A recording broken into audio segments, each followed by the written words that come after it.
When you first open a trading account with $100, something dangerous happens in your mind. You start calculating. If I can just make 10% this week, that's $10. Next week, 11. The week after, 12.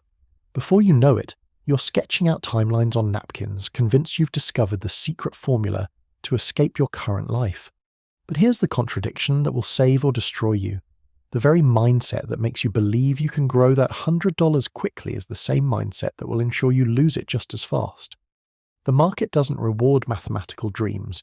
It rewards something much rarer, much more difficult to develop. It rewards the ability to think like someone who already has $1 million when you only have 100. Most people who start trading with small amounts carry a psychological burden they don't even recognize. They trade like they're desperate because deep down, they are. Every trade becomes a lottery ticket. Every loss feels like a step backwards in life. Every win creates a dangerous rush that whispers, "See? You can do this faster." That desperation seeps into every decision. Position sizes that are too large for comfort. Strategies abandoned after one bad day. The constant switching between systems, indicators, and timeframes, searching for the magic combination that will finally unlock consistent profits. You're not weak for feeling this way. You're human. The market is specifically designed to exploit these natural human tendencies. It thrives on impatience, feeds on fear, and grows stronger every time someone abandons discipline in favor of hope. But what if I told you that the traders who successfully transform small accounts into life-changing wealth don't think about money the way you do? What if the secret isn't in finding better entry points or more sophisticated indicators, but in rewiring your relationship with time itself? The illusion of speed destroys more trading accounts than bad strategies ever could. Walk into any trading community, scroll through any social media platform where traders gather, and you'll see the same patterns playing out endlessly. Screenshots of massive percentage gains, stories of accounts doubled in a week, the constant celebration of speed over sustainability.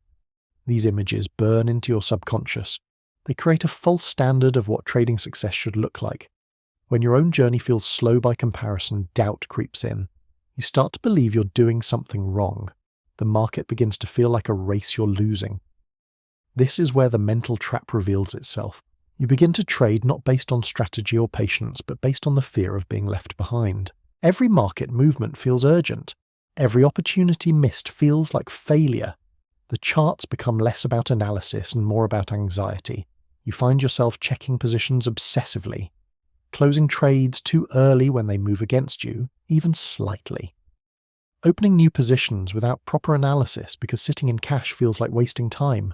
The $100 in your account starts to feel like a burden rather than a foundation. What you don't realize is that this speed-obsessed mindset is precisely what keeps small accounts small. The trader who turns 100 into 1,000 quickly often turns that 1,000 back into 100 just as fast.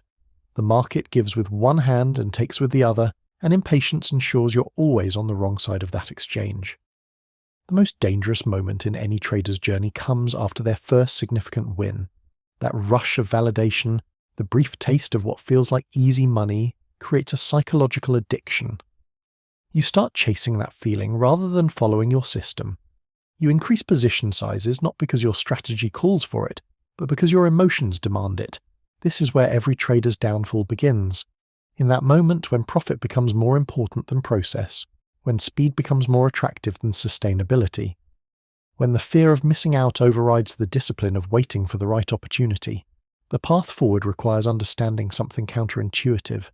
The traders who build real wealth from small accounts don't think about growing money. They think about growing themselves. They understand that the market is not an ATM to be conquered, but a teacher to be respected. This brings us to a fundamental shift that separates those who succeed from those who struggle endlessly. It's called the compounding mindset, and it changes everything about how you approach trading. But it requires you to think in decades, not days. The compounding mindset begins with a simple but profound realization. Your $100 account is not small, it's a seed. And seeds, when properly nurtured, have the potential to become something extraordinary. But you don't eat the seed, you don't dig it up every day to check if it's growing fast enough. You plant it, protect it, and give it time. Warren Buffett didn't become wealthy by making quick trades. He became wealthy by making patient decisions and allowing time to multiply his discipline. Jesse Livermore, traders in history, understood one of the greatest, that the big money wasn't made in the thinking but in the sitting. The sitting, the waiting, the refusing to act moment presented itself. This min until the perfect set shift requires you to redefine what progress looks like. Instead of measuring success by how much money you make this week, you measure it by how consistently you follow your rules. Instead of celebrating percentage gains, you celebrate the patience to wait for high probability setups. Instead of fearing slow growth, you embrace it as the foundation of sustainable wealth. Consider this mathematical reality. If you can grow your account by just 3% per week consistently, without the dramatic swings that come from impatience, your $100 becomes over $10,000 in less than 2 years. Not through luck, not through finding the perfect trade, but through the simple act of being consistent. Most traders hear this and immediately think, but 3% per week is so small, I can make that in a single trade. This reaction reveals exactly why they struggle. They're still thinking like gamblers, not like builders. They want the excitement of big wins more than they want the security of steady growth. The compounding mindset forces you to view losses differently. A disciplined loss of 2% isn't a failure. It's the cost of doing business. It's proof that you're managing risk properly. It's evidence that you understand the game you're playing. Most traders panic when they lose because they see it as money disappearing. The compounding mindset sees it as an investment in long-term survival. Richard Dennis, the legendary commodities trader, started with a small stake and turned it into hundreds of millions through consistent application of proven principles. He didn't achieve this through spectacular individual trades, but through the relentless execution of a system he trusted. Day after day, trade after trade, decision after decision, he chose process over profit. This is the mental shift that transforms your relationship with the market. You stop seeing yourself as someone trying to extract quick money and start seeing yourself as someone building a skill. You stop measuring your worth by your account balance and start measuring it by your adherence to proven principles. The compounding mindset also changes how you handle success. When a trade goes well, instead of immediately looking for the next opportunity to replicate that feeling, you step back. You analyze what went right. You document the process. You ensure that success was the result of discipline, not luck. This patience with your own development creates something powerful. It creates emotional stability. When you're not desperate for immediate results, you can make clearer decisions. When you're not afraid of missing out, you can wait for genuine opportunities. When you're not attached to any single outcome, you can execute your strategy with precision. But understanding the compounding mindset intellectually is different from living it emotionally. The real test comes when the market tempts you with movement, with volatility, with the illusion of easy money just one trade away. That's when you need something even more powerful than patience. You need what I call ruthless patience. Ruthless patience isn't just waiting. It's the ability to watch opportunity dance right in front of you and still refuse to act because the setup isn't perfect. It's standing in front of the market while it tempts you with movement, with volatility, with the whisper that says this could be the trade that changes everything, and still doing nothing because you understand that not trading is also a trade. This level of patience feels unnatural because the market is designed to trigger action. Every candlestick is an invitation. Every price movement is a voice calling you to participate. And if you haven't trained yourself to resist those calls, they become commands that you cannot ignore. The average trader sees movement and thinks opportunity. The ruthless trader sees movement and asks questions. Is this my setup? Does this match my criteria? Can I risk what I'm willing to lose without emotional damage? Most of the time, the answer is no. And that's when ruthless patience becomes your greatest weapon. I once read about a trader who had a rule. He would take no more than 4 trades per month. Not because he was lazy, but because his system only produced 4 genuinely high probability setups in that time frame. 1 month, he waited 23 days without placing a single trade. On day 24, his signal appeared. He entered with precision and made more profit from that single position than most impatient traders made in the entire month. When asked about his approach, he said something that stayed with me. If the market will be here tomorrow, why should I rush today? That sentence contains the essence of what separates those who survive from those who burn out. The challenge is that patience feels like doing nothing, and doing nothing feels wrong when you believe you should be working. Your brain associates productivity with activity. In an office, you type emails, make phone calls, attend meetings. In trading, the most productive thing you can sometimes do is stare at the screen and take no action whatsoever. This creates internal conflict. Your hands want to click. Your mind convinces you that any movement is better than no movement. You start to believe that you're missing opportunities, that other traders are getting ahead while you sit idle. And so you break. You enter trades that are almost good enough. You chase setups that don't quite match your criteria. You sabotage yourself through action when inaction would have served you better. Ruthless patience requires you to redefine what winning means. Winning isn't making money every day. Winning is following your plan every day. If your plan says you only trade when specific conditions are met, and those conditions don't appear, then not trading becomes a victory.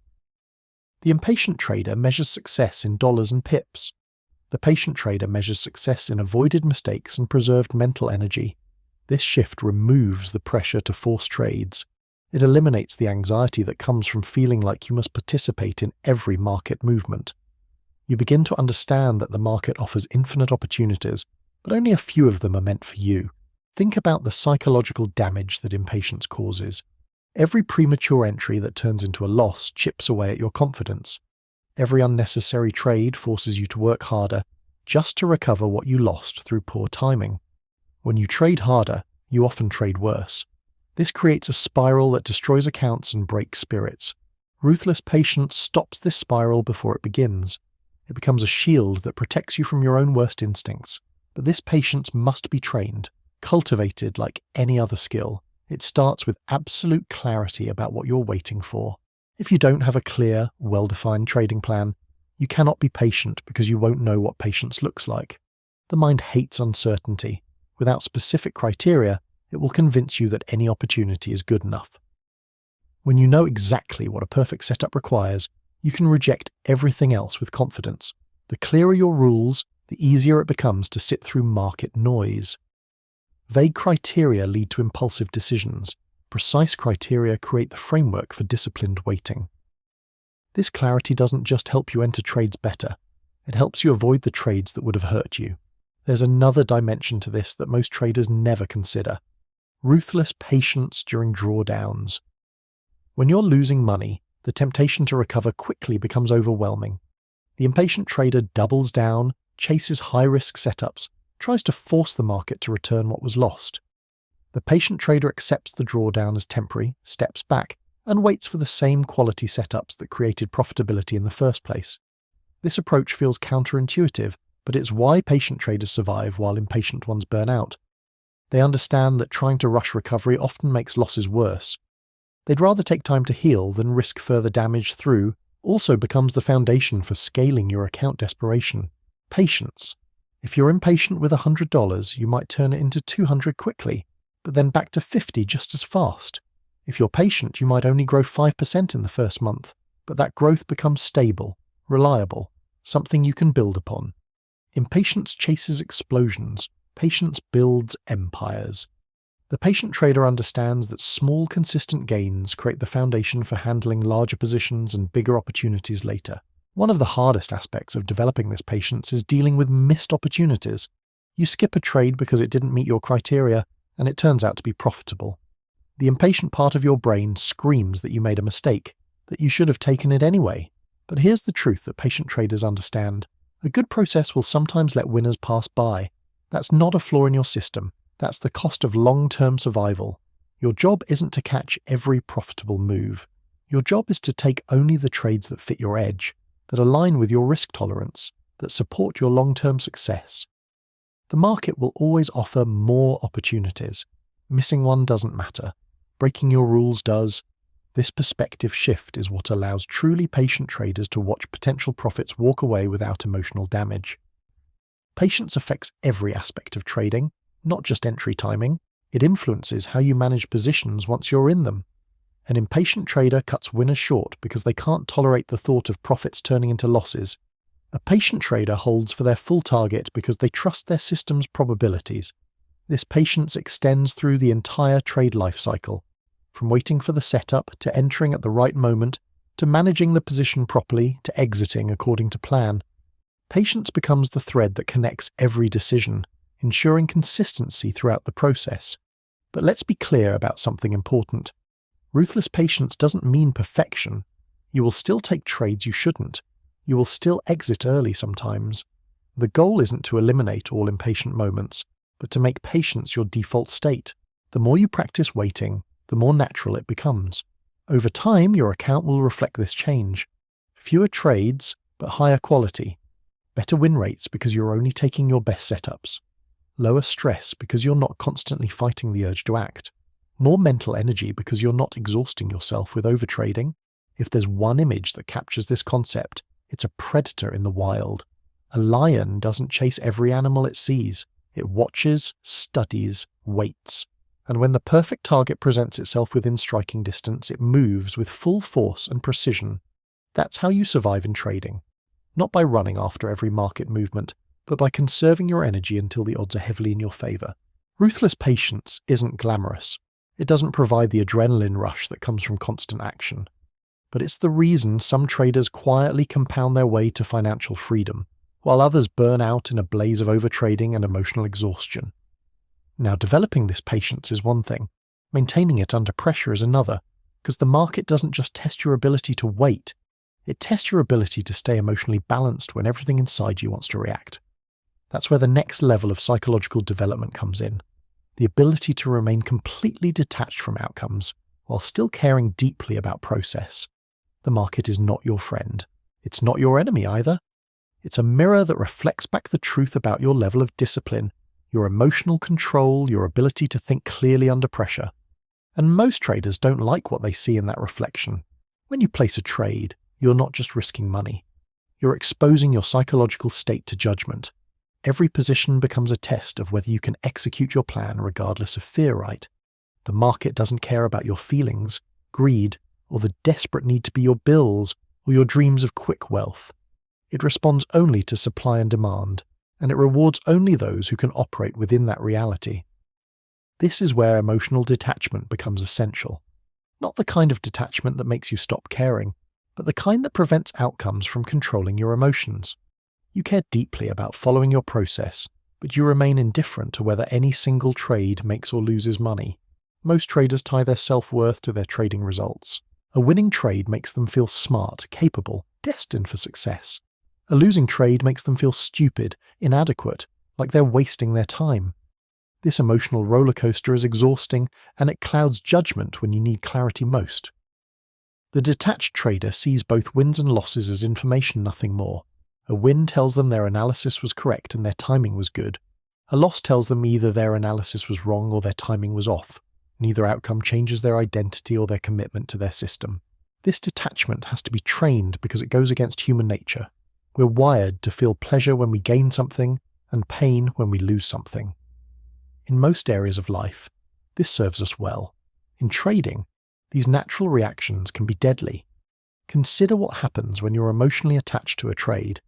The position moves against you slightly, and anxiety spikes. You start questioning your analysis, second-guessing your entry, imagining worst-case scenarios. This emotional noise interferes with your ability to follow your plan. You might exit early to avoid further discomfort, or you might hold too long hoping for a reversal. The detached trader experiences the same market movement but responds differently. They acknowledge that the trade is currently losing, check whether it has hit their predetermined stop-loss, and continue following their plan. There's no emotional drama, no internal conflict, no deviation from the original strategy. This emotional stability becomes especially important during drawdowns. Every trader experiences periods where multiple trades lose money in sequence. The attached trader spirals into frustration, self-doubt, and often revenge trading. They start taking larger positions to recover losses faster, or they abandon their strategy entirely in search of something that feels more comfortable. The detached trader recognizes drawdowns as normal parts of trading. They understand that even the best systems lose money sometimes, and they don't take it personally. They continue executing their edge, knowing that probabilities work over time, not over individual trades. Developing this detachment requires changing how you define success.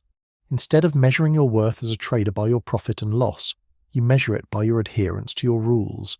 Did you wait for your setup? Did you enter at the right level? Did you manage risk appropriately? Did you exit according to your plan? These process-oriented questions matter more than whether the trade made money. This shift in focus has a profound psychological effect.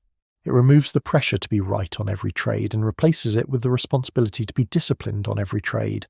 You can't control whether the market moves in your favor, but you can control whether you follow your system. The detached trader also understands something crucial about losses. They're not failures, they're the cost of doing business. Just like a restaurant owner accepts that some ingredients will spoil, or a manufacturer accepts that some products will be defective, the trader accepts that some trades will lose money. It's built into the business model. This perspective transforms how you handle losing trades. Instead of seeing them as personal defeats, you see them as proof that you're managing risk properly. A small, controlled loss means you followed your stop-loss rule. It means you protected your capital for future opportunities. It means you're thinking like a business owner, not like a gambler. But emotional detachment isn't just about managing losses. It's equally important for managing wins. The trader who gets overly excited about profitable trades often makes the same mistakes as the one who gets overly upset about losses. They might start taking larger positions because they feel invincible, or they might abandon their patient approach because they want to replicate the feeling of easy money. The detached trader treats wins and losses with equal emotional neutrality. A profitable trade gets the same response as a losing one. Analyze what happened, document the lessons, and prepare for the next opportunity. This consistency prevents the emotional highs and lows that lead to poor decision-making. There's something else that emotional detachment provides: mental energy.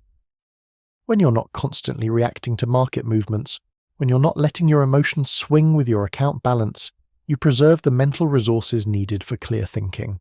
You can focus on analysis rather than anxiety, on planning rather than panic. This energy conservation becomes especially valuable during volatile market conditions. The attached trader gets exhausted by emotional reactions to every price swing. The detached trader remains calm and alert, ready to act when genuine opportunities appear. Achieving this level of detachment takes time and practice. It starts with accepting that you will be wrong sometimes, that losses are inevitable, that the market owes you nothing. It continues with developing systems that remove emotion from decision-making.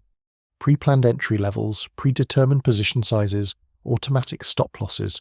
The more you can systematize your trading, the less room there is for emotional interference. You're not making decisions in the heat of the moment based on how you feel. You're executing a plan that was created when your mind was calm and rational. But even with systems in place, emotional detachment requires constant reinforcement. The market will always test your resolve. It will tempt you with easy-looking setups that don't meet your criteria. It will frustrate you with losses just when you thought you had everything figured out. It will try to make you react emotionally rather than respond strategically. This is where the mirror metaphor becomes powerful. The market reflects your internal state back to you through your trading results. If you're disciplined internally, your results will reflect discipline over time. If you're chaotic internally, your results will reflect chaos. The market doesn't judge this reflection. It simply shows you what's really happening beneath the surface. The trader who achieves true emotional detachment discovers something remarkable. Trading becomes less stressful, more methodical, almost boring at times. And that boredom is actually a sign of mastery. It means you're no longer seeking emotional highs from trading. You're seeking consistent execution of a proven process. This transformation doesn't happen overnight. It's built through hundreds of trades, through accepting dozens of small losses without emotional damage, through resisting the urge to overtrade during winning streaks. Each disciplined decision strengthens your ability to remain detached from outcomes while staying committed to process. When you reach this level of emotional development, something interesting happens. You start to see trading differently. It's no longer about you versus the market. It's about you becoming the kind of person the market rewards. Someone who can think clearly under pressure, who can accept uncertainty without anxiety, who can maintain discipline when others lose control. But emotional detachment, while crucial, is still not enough by itself. Because markets change, conditions evolve. What worked last year might not work this year. What's profitable in trending markets might be disastrous in ranging markets. This is where the final piece of the psychological puzzle reveals itself. The willingness to adapt without ego, to evolve without losing your core discipline. Markets evolve. Strategies that dominated last year fade into irrelevance. Economic conditions shift. Volatility patterns change. Technology advances. What separated winners from losers yesterday might be completely different from what matters today. This is the harsh reality that breaks most traders who think they finally figured everything out. The market is not a static puzzle waiting to be solved. It's a living organism that adapts, learns, and evolves faster than most traders can keep up with. Those who survive understand that success isn't about finding one perfect system and riding it forever. It's about developing the psychological flexibility to change without losing your core principles. This is where ego becomes your greatest enemy. After a period of success, after you've built confidence in your approach, after you start believing you've mastered the game, the market will shift. And that shift will test whether you're truly adaptable or just temporarily lucky. Most traders fail this test because they fall in love with their methods. They identify so strongly with their approach that changing feels like admitting failure. They'd rather lose money than lose face. They'd rather stick with what used to work than embrace what's working now. The adaptive trader thinks differently. They understand that their identity isn't tied to any single strategy or method. Their identity is tied to their ability to read conditions accurately and respond appropriately. They're not married to their techniques, they're married to their results. Consider what happened during the transition from trending markets to range-bound conditions in recent years. Traders who had built their entire identity around momentum strategies struggled. Those who couldn't adapt watched their profits evaporate, but the flexible traders shifted their approach. They studied the new conditions, adjusted their methods, and continued to thrive. This adaptability requires constant learning, constant observation, constant willingness to question your own assumptions. It means studying not just charts and indicators, but market structure, economic cycles, and the behavior of other participants. You're always asking yourself, what's different now? What's changed? How should I adjust? The journey from $100 to financial freedom isn't really about the money. It's about who you become in the process. Every lesson in patience teaches you discipline. Every moment of detachment builds your character. Every adaptation strengthens your resilience. The market doesn't just reward profitable traders. It rewards people who have transformed themselves into the kind of individuals who deserve success. People who can wait when others rush. People who can stay calm when others panic. People who can evolve when others remain rigid. Your $100 account was never the limitation. Your old way of thinking was the limitation. And now that you understand the psychology that separates those who struggle from those who thrive, you have something more valuable than any trading strategy. You have the blueprint for becoming someone the market respects. The path ahead won't be easy. There will be days when patience feels impossible, moments when detachment seems unnatural, times when adaptation feels overwhelming. But remember this, every professional trader you admire walked this same psychological journey. They faced the same internal battles. They overcame the same mental obstacles. The difference between those who make it and those who don't isn't talent. It isn't luck. It isn't even starting capital. It's the willingness to change how you think about everything. About time, about money, about success, about yourself. If this video changed how you see trading, subscribe for more lessons in building the mindset that creates lasting success. And tell me in the comments, what's the biggest psychological shift you need to make in your own trading journey? Because understanding where you are is the first step toward becoming who you need to be.